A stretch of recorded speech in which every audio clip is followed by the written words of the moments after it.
Hey everybody. I am going to try and draw this figure with you. You can follow along with your lecture slides and you can draw it with me. You should have already watched the video, and you probably noticed that in the video a lot of times I said I would be drawing this with you, and so I'm trying to find a way to do that online. Now, when we're talking about adaptive and acquired immunity, there are two major branches to adaptive and acquired immunity. One is the humoral branch, and one is cell-mediated. So if you have a piece of paper, kind of draw a line down the middle, and one side is going to be our humoral side, and the other side is going to be cell-mediated.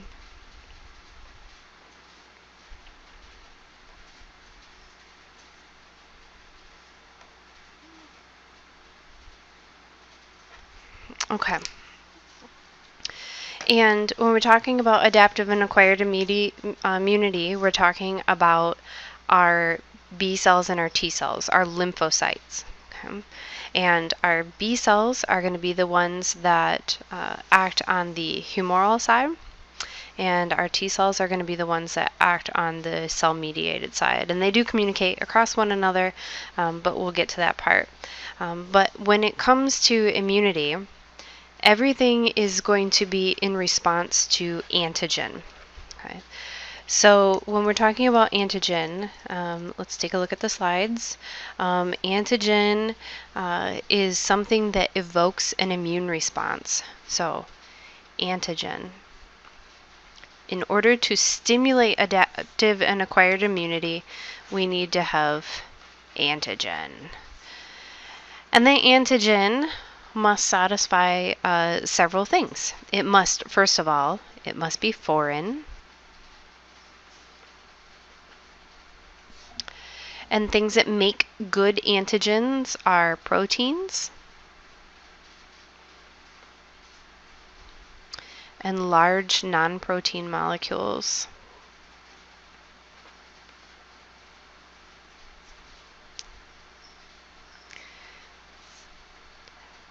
So we've got our antigen here, and antigen is recognized by either phagocytes or B cells. Now when we're talking about B cells, we're talking about humoral immunity. And the way that a B cell is going to recognize antigen is it's going to have an immunoglobulin or an antibody on its cell surface that acts as a receptor.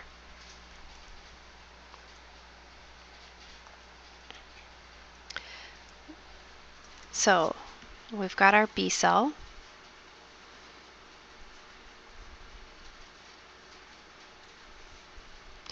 And it's going to have immunoglobulins on its surface that act as a cell receptor.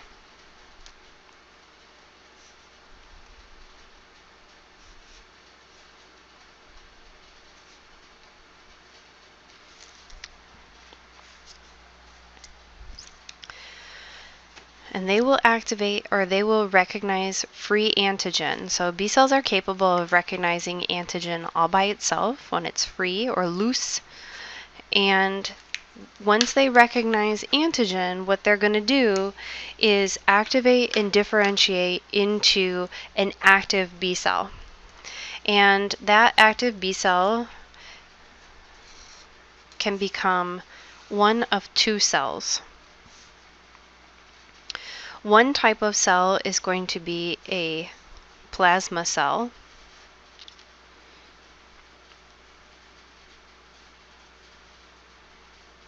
Plasma B cell. And plasma B cells are usually shown with a really big rough ER, because they make a lot of protein. And what proteins are they making? A lot of antibodies. Plasma B cells secrete antibodies.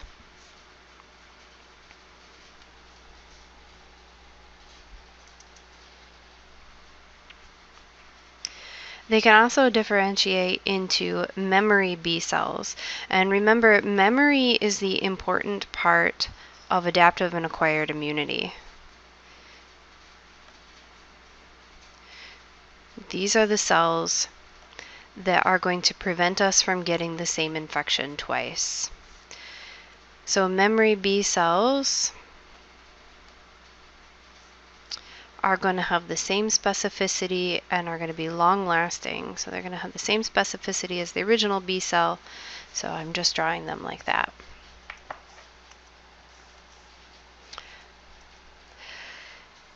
So I mentioned that plasma cells secrete antibodies. Antibodies are also called immunoglobulins. That means basically the same thing. I don't know why they have to have two names for everything, but antibodies and immunoglobulins are what are secreted by plasma B cells. And immunoglobulins come in 5 forms. You can have IgG, immunoglobulin G, IgA, IgM, IgE, and IgD. And if you read that, G-A-M-E-D, gamed. Immunoglobulins or antibodies are proteins. They're found in the serum or body secretions. So this is why we call it blood plasma, because it's all the stuff that the blood floats in, and it includes all of those proteins, including antibodies and other proteins like fibrin and fibrinogen, and complement proteins and other things that we've talked about.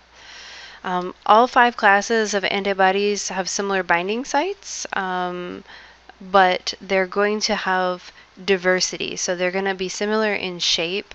However, they are going to differ in what we call the light portion, the FC portion. You don't have to know that it's FC. You just have to know it's the light portion. And they are going to clear way for a material. And so this is how we end up with diversity in our adaptive and acquired immune system, because we have all these different immunoglobulin receptors. So if you remember, IgG is the one that is present most in the serum. It is our 80% of our circulating antibodies, and it is the only antibody produced in memory response.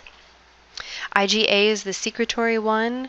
It's going to be the one that protects our mucous and serous membranes. It's going to protect all of our mucous membranes, like our GI or urogenital and our respiratory tract, and it is also the one that can be secreted in breast milk. And so it is secretory, and then I made my little mnemonic that you could remember IgA, because you can buy milk at the IgA.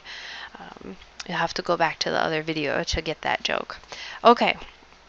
IgM stands for massive response, because it is the first to be produced on initial exposure. It is also the pentamer. It's the really big immunoglobulin composed of 5 protein pieces, repeating pieces. And it is the one that is responsible for agglutination or clumping of the antigen. IgE for allergies.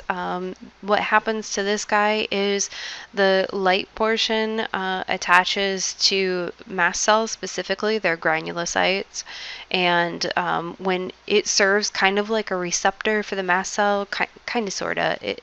That's a stretch to say, but one side touches the mast cell, the other side binds to the antigen, and it causes the mast cell to degranulate, release all kinds of cytokines and chemokines, and one of those is histamine and other inflammatory compounds, and that's why we get rhinitis when we have allergic responses and other allergic responses. IgD is the one on the surface of B cells. So label your immunoglobulin. That is IgD. And the way that you can remember IgD is the one on the surface of B cells is because if we took the letter D and we put a line through the middle of it, it would look kind of like a B. So what happens with the IgD is when it binds, it activates the B cells. The B cells activate and differentiate into either plasma cells or memory cells.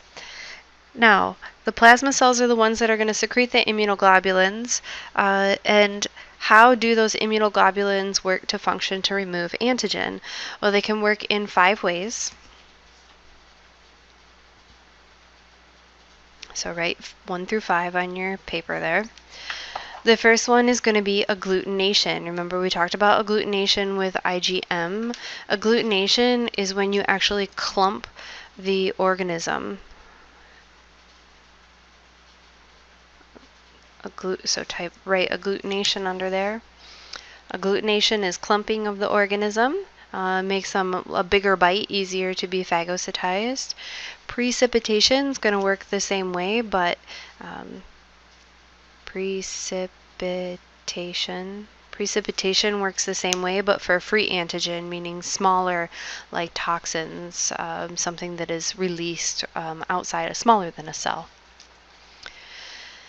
They can tag them for opsonization. So tagging, if you remember, opsonization was something that our complement proteins can do. Antibodies can do the same thing, or immunoglobulins, same thing. They can do opsonization, which means that they actually put a little handle on the microbe, which flags them for phagocytosis, makes them more easily recognized, and it also puts a little grip handle on them so they can actually engulf it and degrade it easier. So opsonization.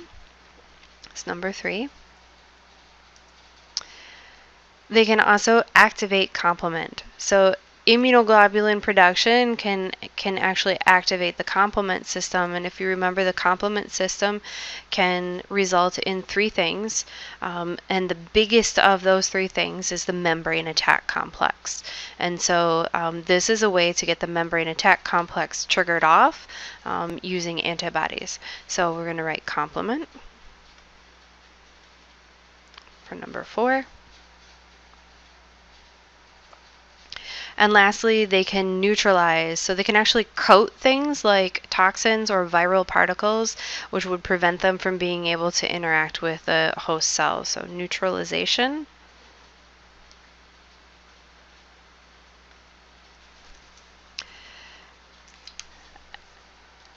And here, if we look on our slides, I have those in figure form. We have agglutination on the bottom left, where we've got this cross-linking between antibodies and microbes. We've got precipitation on the bottom right, which is the same thing, only for free antigen. We've got opsonization on the top. We've got them all tagged with the antibodies, and we've got the phagocyte moving in there to phagocytize them.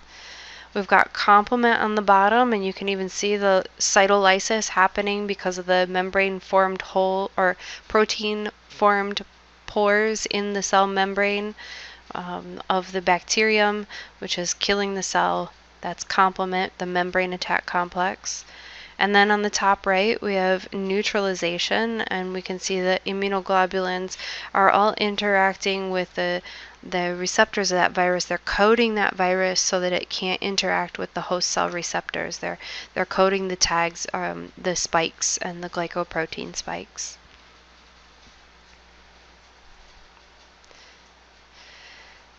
So that's what happens immediately, well, not immediately, but early to clear the original antigen in our adaptive and acquired immune system.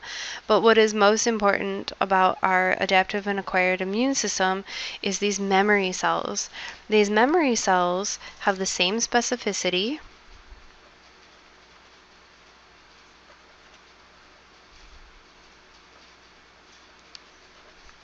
and they are long-lasting. So long after the antigen has been cleared away, the memory cells will remain. And the memory cells are going to have a much faster response if there is secondary exposure to the same antigen. So they remain in the body for a really long time. They have the same specificity, but they're already activated and differentiated. So this original process takes some time, but once you already have the memory cells, they can actually attack the antigen, respond much more quickly, and clear the antigen away before it has time to do any cell damage, or before the organism, if it's alive, has a chance to infect the cell or the host. So that's the humoral immunity side. For right now, we'll probably revisit it because we've got some other fine little points we need to put on things.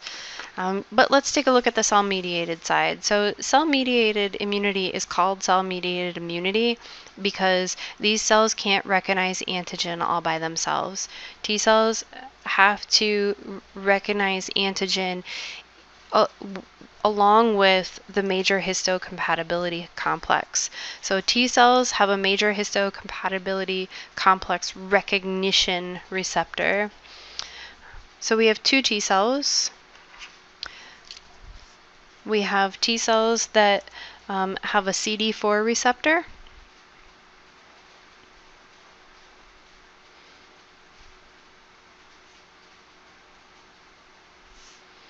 And we have T cells that have a CD8 receptor.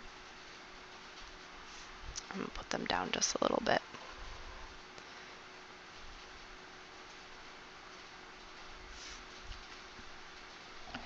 So these T cells can recognize antigen, so they have an antigen binding site, an antigen binding receptor, but they also have to have their special major histocompatibility recognition receptor. So CD4 has kind of this candy cane looking one, and CD8 is going to have an antigen binding site, and it's going to have one that has a sharper hook. It's more like pointed. Slightly different. So here is my picture of the cell membrane of a T cell, and it's going to have an antigen binding site, and it's going to have either a CD8 or a CD4 receptor. It won't have both like it's pictured here. We're going to have one or the other. Now, these guys can only recognize antigen in concert with a major histocompatibility complex. Major histocompatibility complex is a set of genetically determined glycoproteins, so sugar and protein on the surface of all our cells, and they come in two forms. You have class 1 major histocompatibility complex that is on all nucleated cells.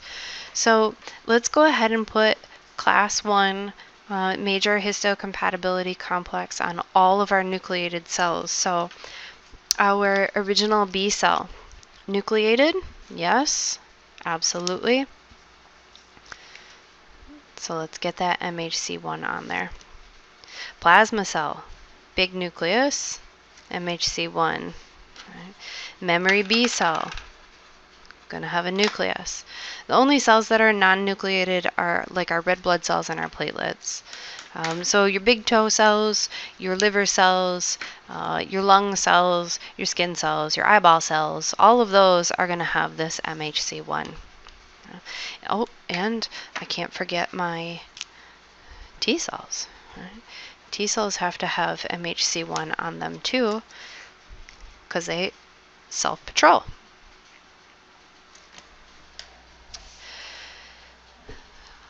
Class 2 MHC is only on antigen-presenting cells. Antigen-presenting cells are another way of saying phagocytes.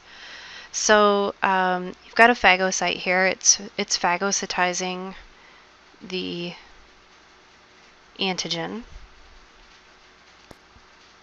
So our antigen-presenting cells are our macrophages, monocytes, neutrophils, and eosinophils, and so this is an antigen presenting cell.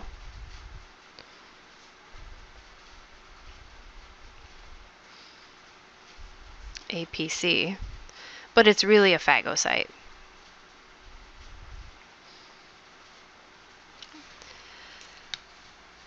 And what's happening is that phagocyte is digesting and degrading the antigen, and yeah, it is releasing some of the debris, and that's part of what purulence is. Oh, I better give this guy, because he has a nucleus, I better give him an MHC1. But he also is going to present that antigen, let's see, on MHC2.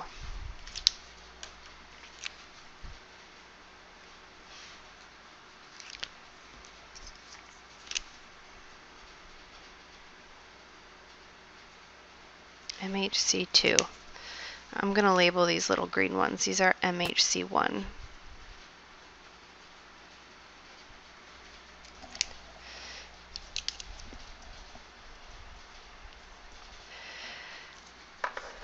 Now, I'm going to come back to this guy.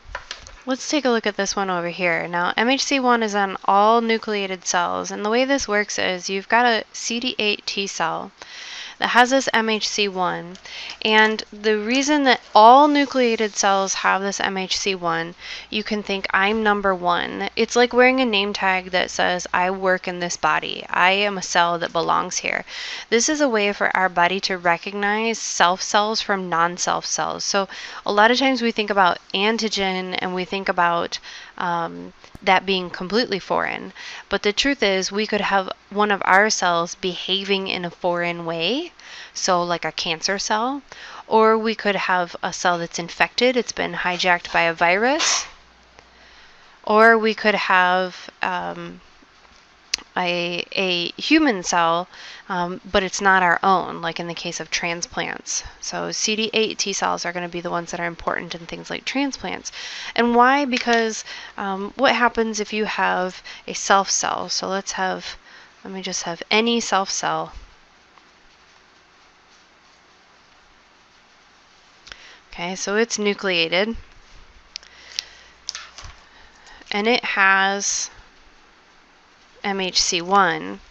But the thing is, maybe this cell is infected with a virus. Now, it is presenting non-self antigen. Its MHC1 isn't quite right. So when the CD8 T cell reads that name tag, reads that MHC1, and what they do, they go around the blood and the tissues and they interact with the cells, and they kind of say, let's shake hands. Do you know the secret handshake? Let me read your name tag. Let me read your name tag. And they check with all the cells, and if they find a self cell that is displaying non-self antigen, they become activated. And when they become activated, they activate and differentiate into two different types of cells. A T cell that we say is cytotoxic,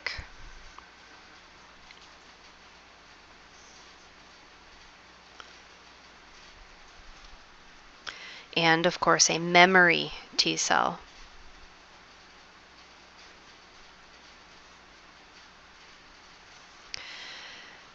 And so of course these guys are still going to have their antigen binding sites. They're still going to have their CD4 receptor or CD8 receptors. Certainly they're nucleated, so they're going to have to wear their name tag too. We got to put T cell. We got to put that MHC1 on there.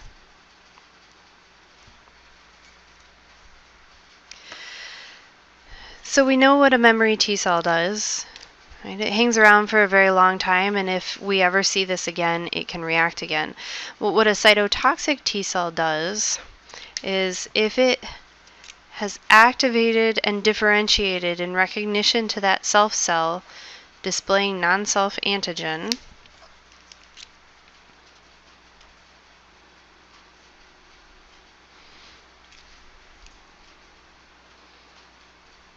I'm setting up my self cell displaying non-self antigen again down here. This T cell will secrete chemicals and enzymes called perforins. What do you think perforins do? They perforate, right? And granzymes. And they destroy that self cell displaying non-self antigen. That's why they're called cytotoxic, because they kill other cells.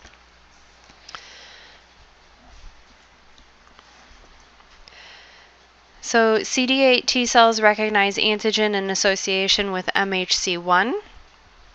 And you can remember that 1 goes with 8 and 2 goes with 4. The big number versus the little number switcheroo that I talked about in the other slides. And the cytotoxic T cell will destroy the self cell displaying non-self antigen. And it will also form a memory CD8 T cell.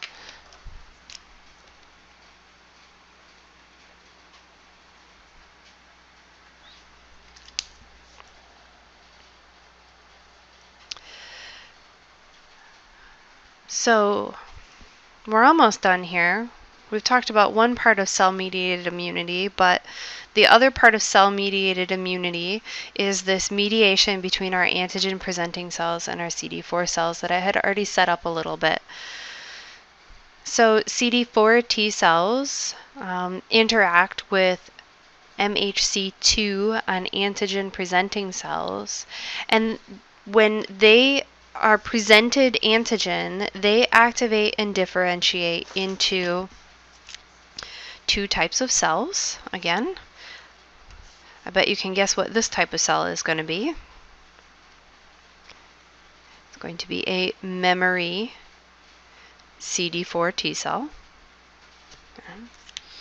And of course, it's still going to need to have its MHC1. And it will also still have its antigen binding site and its CD4 receptor. I'll put one over here too. Always a memory cell. That's what's most important about adaptive and acquired immunity, are these memory cells. Of course, we want an immediate response, but we also would like to know that we're not going to get sick again. The other cell that it differentiates into is what we call a helper T cell.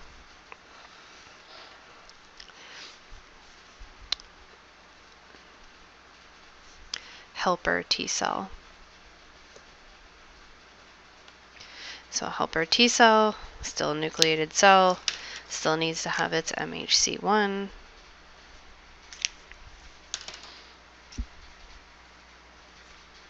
But what a helper T cell does is it secretes chemicals called, let me pick a nice color here. It secretes chemicals called lymphokines or interleukins. All right, so cytokines are cells that are chemicals that act on cells. Lymphokines are chemicals that act specifically on lymphocytes. So in this case, it's going to be a B lymphocyte. And what happens is the helper T cell can actually activate a B cell indirectly. So a B cell can recognize free antigen, but it can also become activated if it gets enough of these lymphokines. So let me draw my lymphokines being secreted. And where do those lymphokines go? They go to B cells. Sometimes we call those lymphokines interleukins, because remember, white blood cells are leukocytes, so sometimes we call them interleukins. And you will see that written IL-1, IL-6, IL whatever. It's the same thing. Okay. So here you have adaptive and acquired immunity. Let's go over it just one time, kind of all at once. Adaptive and acquired immunity is a way for us to respond to antigen and create memory. There are 2 branches. There's humoral and cell-mediated. The humoral side deals with B cells. The cell-mediated side deals with T cells. When we talk about the humoral side and B cells can recognize free antigen in association with their receptors, which are immunoglobulin D, and they will activate and differentiate into 2 types of cells, plasma B cells and memory B cells. The plasma B cells secrete immunoglobulins or antibodies, mean the same thing. There are 5 types of antibodies, GAMED, and they work to clear antigen in 5 ways: agglutination, precipitation, opsonization, complement, and neutralization. The memory B cells have the same specificity and are long-lasting as the original B cells, so same specificity as the original, very long-lasting, but they are already activated and differentiated. This takes time, and so when these guys are in the body circulating for a long time, that means that they can respond to antigen much more quickly than the time it would take to do this again. Now, cell-mediated immunity deals with 2 different types of cells, T cells. T cells that have a CD4 receptor and T cells that have a CD8 receptor. The reason that this is called cell-mediated immunity is because those receptors can only recognize antigen when it is in association with the major histocompatibility complex. Major histocompatibility complex is a genetically determined glycoprotein, which means that they are different from every single person to every single person. And in the case of CD8 T cells, the CD8 receptor interacts with the MHC1. So that's a big number compared to 4, and that's the little number MHC1 compared to 2. And the CD8 receptor interacts with MHC1. MHC1 is on all self cells, I number 1. So all nucleated cells, all self cells, are going to wear that name tag. If a cell is displaying non-self antigen, so meaning it's altered in some way, or it is a foreign human cell displaying non-self MHC1, then this CD8 T cell is going to activate and differentiate into a cytotoxic T cell and a memory CD8 T cell. Now, a memory CD8 T cell is going to be the same thing. It's going to have the same specificity and it's going to be long-lasting, but it is already differentiated, so we are not going to be able to be infected by the same thing again. So we can actually continue to clear that antigen if it's a cancerous cell or if it's an infectious agent. The cytotoxic T cell is called cytotoxic because when it recognizes a cell presenting non-self antigen, it secretes chemicals called perforins and granzymes, and those work to degrade or destroy that cell displaying non-self antigen. When it comes to the CD4 T cells recognize antigen in association with the MHC2. MHC2 is only on antigen-presenting cells. Now, of course, they have to wear their name tag, but they also have this MHC2 as a way of presenting antigen to a T cell and say, hey, I found this, I degraded it, but you should also recruit B cells and you should also make memory from this. So this is a way for our antigen presenting cells from our second line of defense, our phagocytes, to communicate with our third line of defense to develop memory.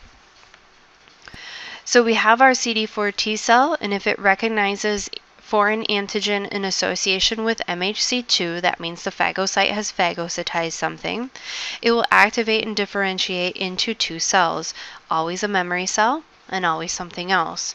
So the memory cell is going to have the same specificity as that original T cell, but it is going to be long-lasting and it is going to already be differentiated so that it can respond immediately in the future. The other T cell that it can differentiate into is what's called a helper T cell. A helper T cell helps to activate B cells, and the way that they help to activate B cells is they secrete lymphokines or interleukins. Those mean the same thing, and those are chemicals that stimulate a B cell to activate and differentiate in the absence of antigen. Now, some little tricks that you can use to remember this. I alluded to one.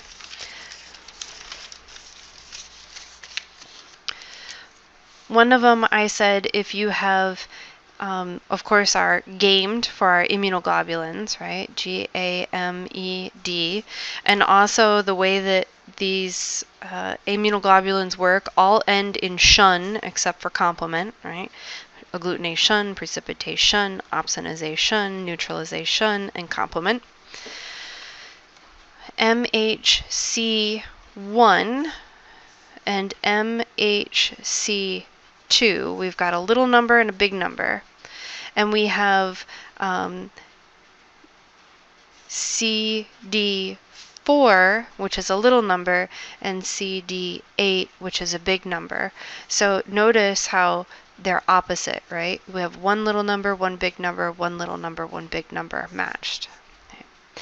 Another way that you can remember what these cells do is a CD4 T cell. If we took the number 4 and we put a little tail on it, now it looks like the word or the letter H for helper. Okay.